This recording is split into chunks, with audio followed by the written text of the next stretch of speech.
Hello everyone, welcome back to another Pokemon Insurgence Challenge Run video. In the last episode, we managed to beat Xavier, the second gym leader in the region, and now we're going to move on to the third. Unfortunately, I don't think that the second gym leader really has anything on the third gym leader at all, and I believe this section of the run's probably going to be a lot more challenging. Standing between us and the next gym is Route 5. I currently have left Tentacruel and Mantike in my party just for the sake of catching the next Pokemon, but I will be sure to take them off my team as soon as I have 2 or 3 to use for catching. And without further ado, let's get started. Route 5 actually has multiple Pokemon that would be great for the next gym. So I'm not too worried about wandering to get some random encounters, but to be safe, I do start with fishing to try and catch either a Lantern or a Seadra. First encounter is a Lantern, and before long, it's a part of my team. The next gym is Flying type, so Lantern being water and electric is a pretty good start. My next course of action is to enter the cave to the north in an attempt to get a Rock type Pokemon. The only Pokemon in here that I don't want is a Riolu, so as long as I don't end up with one of those, it should be fine. Oh no, okay. Riolu was a really easy catch, and my hopes went from sky high to so very low very fast. Riolu is extremely weak, and I have nobody to trade with, and I can't evolve it, so not very good. My next encounter is a double battle against Riolu and Machoke. You can't capture Pokemon unless there's only one opponent, so I take out the Riolu first and try my hand at Machoke. Unfortunately, I went on to accidentally take it out. I was pretty disappointed, as Machoke would have been relatively good. Anyways, next I go wander in the grass. There is a plethora of good options here as long as I don't run into a Glameow. Of course, that is exactly what happens, and soon I am the not-so-proud owner of a new Glameow, which I justly named Ugly, as I quite frankly didn't want anything to do with this Pokemon, and it's honestly worse than Riolu. Hopefully Purugly will be better. I'm sure hoping that this is the case because so far with Riolu and Glameow it's not looking very good. Frustrated, I start to surf on the water trying to just get a fail-safe so I don't encounter any more terrible Pokemon, as surfing on the water only offers Prinplup and Croconaw. I get a Croconaw, I do manage to catch a Croconaw, and now I only have 2 spots left on my team. And for the 5th spot, I managed to secure probably the best Pokemon that I could have encountered in this area, a Luxray. It's fast, and it's an electric type, perfect for a flying type gym. Finally, I head back into the cave to finish off the capture run by securing a Graveler. Quite amazing, ground and rock, it's looking pretty good, but it uses self-destruct. So instead, I end up catching myself a Bulldor, which is not bad. I had a Bulldor in my regular run through the game at this point, so it could be worse. And so, that's my team. I don't have many Pokemon who are weak to the next gym, so this does leave me in a relatively better place than I was at the last gym. I still believe this one's going to be a little bit harder though. My team is pretty weak, no real strong Pokemon, which is a little bit of a problem. My final team is Lantern, Glameow, Riolu, Croconaw, Luxray, and Bulldor. Overall, not bad, but it could have been a little bit better. I missed out on some Servine that I failed to capture, and of course the Machoke and the Graveler, but with a little bit of strategy and hard work, I do think that I can make this team work. Now, before we can head on to the next gym, there's still a desert and a rival fight against Damien ahead of us. I'm not entirely sure how bad the Damien fight is going to be, but I know his Pokemon are leveled somewhere in the 40s, so we're going to have to level up. Our Pokemon are extremely underleveled, so even the simple trainer fights are really hard, meaning that it's time to move into a grinding session. There really isn't much to say about what happened on this route apart from grinding and trainer battles. I would switch on and off. Slowly I pecked off the trainers one by one until Route 5 was complete.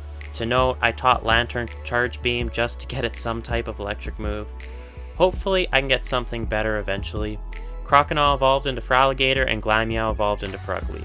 So, also worth noting is that Purugly is much stronger than Glameow, meaning that we may have a chance And I did manage to develop some sort of strategy with Riolu, where as long as I can survive one hit, I usually outspeed, meaning I can screech to lower the opponent's defense, then get one strong hit off before Riolu goes down. It isn't much, but we have to take what we can work with. Quite frankly, I think this Damien fight is actually going to be harder than the gym leader. Even after Route 5, I just moved on and off grinding and trainer battles until all the trainers pre-Damien were beaten. Most of my team were leveled up to 41 or 42, so I decided to give it a try. I lost, but it did go well. I think that if I can get my team to the level cap, which is 45 in this location, it won't be too much of a challenge. I'm not going to bother with showing you too much of the grinding, it's honestly a little boring. Now let's move on to the Damien fight. The real trick with Damien is to find a way to beat Infernape without losing anyone on the team. If I can do that, then beating Damien the rest of the way shouldn't be all that difficult. But boy, was I wrong. During my first no challenge playthrough on hard mode, getting past Infernape was my main problem, and then beating the rest of his team was not that bad. However, the new challenge is now getting past Blastoise and getting past Shaman, and quite frankly, my team is not really good for getting past either of those Pokemon. I think I do have a solution, but it's going to take some precarious potion work, and it's also going to require the original Pokemon that I was most disappointed to catch in the first place, Purugly. The strategy was fairly simple. Use Bulldor to beat Infernape. After using one Iron Defense, Bulldor became a 3-shot, so I can use my super effective Rock-type moves to take him out. Damien follows with Crawdaunt at all times, so I follow with Thaddeus, my Luxray, for a 2-shot with Electric Fang. Damien will follow with Luxray of his own, and this is where I start setting up Purugly. Luxray only has physical moves, so I use Charm 3 times on it to decrease its attack to -6. Now all of his moves basically do little to no damage. The next part of the strategy is to start building up my own attack stats using Workup, a TM that I used on Purugly before the battle to build up her attack stats. Now, the plan was to build up fully, but for some reason, whenever I thought I was safe, Luxray would always jump in with a critical hit and ruin my day. I think this happened 4 times in a row until I finally learned how to play a little more conservatively with my HP and was able to take Luxray down with 1 Body Slam for my maxed out attack stat. Next, Damien sends out his big guns. This is the real reason to be scared. Blastoise can 1 or 2 shot my entire team. But this is where the Purugly strat really pays off. Purugly does most of Blastoise's HP with 1 Body Slam, then Damien follows with a Nasty Plot. Since I outspeed, I knew at this point the battle was over. Damien sends out Metang, which I take out half his HP with 1 Body Slam and paralyze it at the same time, so I bring it home with 1 more Body Slam. Finally, he sends out his legendary Shaman, which isn't very strong, so it shouldn't be much of a challenge. Body Slam does most of Shaman's health, but it holds on to 2-shot Purugly, since it is a little bit faster. I know I only need to land 1 hit on Shaman to close up the battle, so I send out the one Pokemon I know who won't get 1-shot, Riolu. How do I know he's not going to get 1-shot? He's wearing a Focus Sash. Shaman is faster, but with 1 Energy Ball brings him down to 1 health, that Focus Sash really coming in handy. Luckily, I was smart enough to select Reversal before this move, a move that can go up to 200 power the lower your own HP is, and with 1 HP remaining, this maxed out strength attack just defeats Shaman's little remaining HP. This battle wasn't particularly hard, I just needed to play with a certain level of strategy. Surprisingly, the 2 Pokemon that did most of the work, Purugly and Riolu, were the 2 Pokemon that I was most disappointed to catch in the first place. It's funny how things can work out like that. You really never know what's going to happen in a challenge run. Now that it's time to move on to the next town to take on the next gym leader, the level cap is still at 45, so I do my best to avoid all the trainers so as to not waste their experience points that I can use on the next team. Only we can't move on to the gym leader because first we have to defeat, and I'll totally botch his name, but Tane of the Perfection Cult. Oh my goodness, this fight was even harder than the rival fight. This one is tough. finding a way to win. First of all, against his Machamp is one thing, because Machamp literally swept my team on the first attempt. But then, his Mega Stunfisk can go on to one-shot my entire team. And then, his Kyurem, I hope I'm pronouncing that right, can also one-shot most of my team. So this is going to require even more strategizing than it took to beat Damien. Step 1, beating Machamp. As it turns out, the real strategy here is to lead with Luxray to get the attack decrease with Intimidate, then fight until he faints, followed by sending out Purugly. I use Charm right away, and since I'm faster, it minimizes Machamp's attack to -3, so he can't take out Purugly. Plus, maxing up on workups to bring Purugly's attack to +6. After a while, I find out that Feraligatr is the only one on my team who can tank more than 2 hits from Kyurem, so he became the elect to finish the fight. Before jumping in on my final attempt, I sold some items to acquire Livewire for Lantern, and I went to the move relearner to get Feraligatr Leer. This is to use as a potential defense reducer, since Feraligatr is going to need to decrease Kyurem's defense in order to take it out. I also wanted to make sure that Feraligatr had a status move, just to be safe. This is probably going to go down as one of my favorite battles of all time for me, simply because of how it went down and just how close I came to running out of items, which really became the reason why I was able to win this battle. I led with Lantern against his Machamp on a suicide mission to get 1 Livewire out. This is kind of funny because it'll turn out to be pointless when Stunfisk absorbs it, so kind of a waste, but Lantern's really useless in this battle anyway, so I wasn't losing much.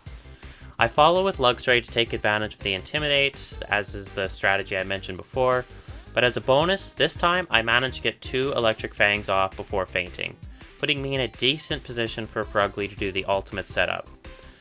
And I'm about to lose most of my healing items, so I'm going all or nothing on this one at this point, and out comes Purugly. Luxray got Machamp low enough to use a full restore, giving me 2 free shots with Charm, reducing Machamp's attack to -5. He dynamic punches most of my health away, so I have to heal with a Hyper Potion before I can charm him one more time to -6. Now that he's low enough, I can use Super Potions from now on and still slowly climb in HP. In the meantime, I work to get Purugly maxed up on workups to push that attack to +6. I max out my health one last time before making the final move to finish him off. Out comes Stunfisk. Now I know that even at his high attack, Purugly will not do enough damage to take it out, but that is okay. I only need to bring it down to the red. So with one more body slam, that's exactly what I do, then Stunfisk will one-shot me. I send out Riolu, the real unexpected MVP of this battle. Riolu outspeeds, so only 1 Force Palm is more than enough to take Stunfisk's already red health to 0. But now, Grumpig. I did not see Grumpig coming at this point. I've never actually faced him in all the battles before this, so this is a little bit new. I know Riolu is weak to Psychics, but I do choose to make the dangerous move to leave him out. My idea was to outspeed before getting one-shot and use a Screech to ensure Grumpig gets one-shot when I send my next Pokemon out. But I don't outspeed, get hit with Psychic, and Riolu tanks the super effective hit with 1 HP. Somehow. How did he do it? With a Focus Sash. Again, Focus Sash saving the day. And before going down, we use 1 Screech to get that defense to -2. I send out Feraligatr, and with 1 super effective crunch, does the job. Tane sends out Pyroar, and I respond with Boldore. He's a 2-shot, but Pyroar has no real good moves for Boldore, so it's not really a challenge. But now, we do have a real challenge. Kyurem. Out comes Feraligatr. I try to Leer, but he leads with Substitute, rendering the Leer useless. By the time I fade the substitution, I'm forced to waste a turn healing using one of my only 3 remaining Hyper Potions. I try again, but to no avail. The same exact thing happens, and I use another Hyper Potion. Only 1 left now. Finally, on attempt number 3, the Leer I need lands, but only at the cost of Feraligatr himself, leaving me with only Boldore remaining. However, I had a contingency plan. A max revive and Feraligatr's back, ready to get frozen as soon as he enters the battle. I respond by using an Ice Heal, then using my final Hyper Potion. Over the next 2 turns, I whittle him down to about 1/3 health, and I'm stuck in a similar spot. One shot would take me out, and Super Potions are useless with the amount of damage I get dealt. Time for the last resort, the Revival strategy. Essentially, at half health, Feraligatr can tank 1 hit, which means he can also get 1 hit off before fainting. The plan to finish the fight is to hit, revive another Pokemon, feint, send out the other Pokemon to suicide, revive Feraligatr, and start over until Kyurem faints. The only problem, I only have 11 revives. If I run out, I lose. Game over. But it's all I have left. Here it goes. Round 1. 9 revives left, and my worst nightmare comes true. I run out of Crunch Power Points, the strongest move I had.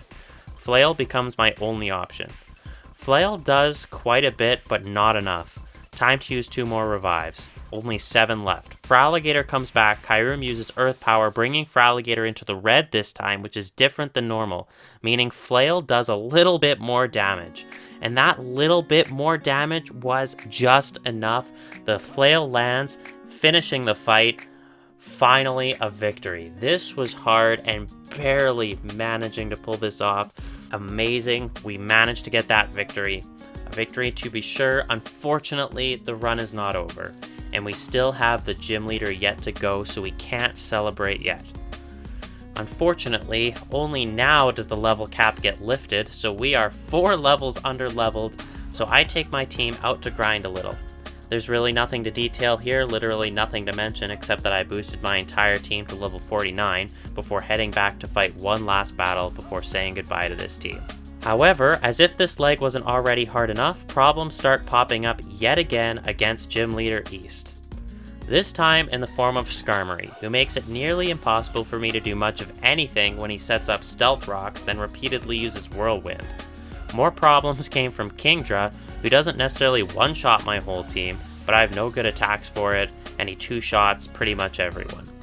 Mega Altaria presents the same issue as Kingdra, meaning we have to deal with 3 Pokemon yet again who are causing massive issues for the whole team.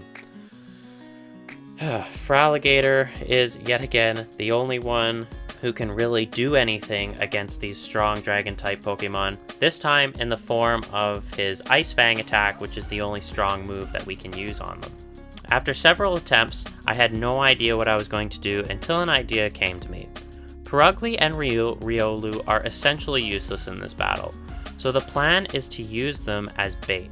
If I give them Rocky Helmets and stock up on revives, I can let Altaria and Kingdra take themselves out slowly but still surely. There still exists the problem of Skarmory. My solution for that is to give Lanturn a Life Orb to increase the damage he deals, thus putting Skarmory into potion range, wasting all of East potions right at the beginning of the battle. Before I can take Skarmory out, having not used a single Whirlwind. Whirlwind is that big problem that Skarmory has. We'll use Stealth Rocks, and then we'll just keep using Whirlwind, causing my team to switch in and out, slowly whittling them down on health till I really don't have a chance at beating the rest of the team. There's only one problem to this plan. I have only 12 revives and no money. I try it once, but after failing and wasting all the revives I had left, I realized that I need more. However, where will I get any money? I have no money left. Well, there is one way, but it's extremely grindy. I have to go back to Midna Cave. Yep, the same place I would grind for heart scales, this time grinding for fossils and heartstones to sell so I can get money to buy revives. I did mention in the last episode that I felt like I'd be coming back here quite often. After 2 hours, I have 35 revives and I'm ready for one last ditch effort at taking down the last obstacle for this leg. Let's do this. As predicted, Lanturn's Life Orb solves the Skarmory problem, and Skarmory goes down quickly, not able to use Whirlwind even once. Noivern comes out next, and he has choice specs, so I send out Boldore to tank something other than Draco Meteor. Unfortunately, I miss one Stone Age, and my second attempt hits Kingdra instead. Boldore goes down, and it's time to enact the suicide strategy. I send out Purugly and actually land one Body Slam, putting Kingdra in critical condition before going down. Out comes Riolu and I revive Purugly. To my surprise, Kingdra doesn't take out Riolu, so I take time to also revive Bulldor. Kingdra follows with Rain Dance, giving me a chance to fully heal Bulldor as well before Kingdra finally takes the bait, knocking itself out as well as Riolu. East sends out Noivern for the second time and I send out Feraligatr. Hurricane almost one-shots me, but I managed to one-shot him instead with an Ice Fang. Altaria comes out next, so it's time to start on Suicide Strategy number 2. Riolu and Purugly play the same dance as they did with Kingdra until finally Altaria goes down. Gliscor comes out next. I had never made it this far before, so I send out Lantern to test the waters. He faints immediately. Then I send out Feraligatr. Ice Fang is super effective and it does just over half health. However, Earthquake does about a similar amount of damage to me. I managed to land one more and bring Gliscor into the red, but a similar Earthquake also does the same thing to me. I use one Hyper Potion to bring myself back to full health. One more Earthquake and I have more than half health left. One last Ice Fang does the job. East's final Pokemon Talonflame comes out and I know that this battle is over. Bulldor can handle this as long as he tanks just one hit. Turns out, that isn't even necessary, as East will use Sword Dance, letting me step in with one Rock Slide, 4 times super effective, and this battle is over. Finally, this leg was hard and agonizing to beat, but I can't believe we actually managed to pull it off. Every fight required a different strategy and every battle made it look like there was almost no hope. This leg is really showing me just how tight money is going to be on this run, and I doubt this will be the first time that we're forced to grind for money. I have a feeling that this is going to happen quite a few times. In my normal playthrough, it was right after this gym where the game got to a point where winning became just a little bit easier. I hope that this is the case this time, because otherwise, I don't know what I'm going to do. This is really hard. It's taking me a long time to beat each gym. As for picking the MVP, I would have to give it to Purugly. Oddly enough, it was the one Pokemon to play a critical role in all 3 of the major battles, and honestly, without it, I could not have won any of them. It really goes to show how some of the strangest Pokemon can lead to some of the best outcomes. In this case, it was Purugly. I had no idea that Purugly was going to lead me to victory 3 times. And to be honest, it's got me really excited to see what's going to happen in the next run of this series. What disappointing MVP Pokemon will I capture for the next leg of the run against the Fairy-type gym leader? I'd like to give a big thanks to anyone who stuck around for the whole video. I know this was a long one. I hope to make them shorter, but we'll just have to see what the rest of this run has to offer before I make any promises. Thanks for watching, and I'll see you in the next one.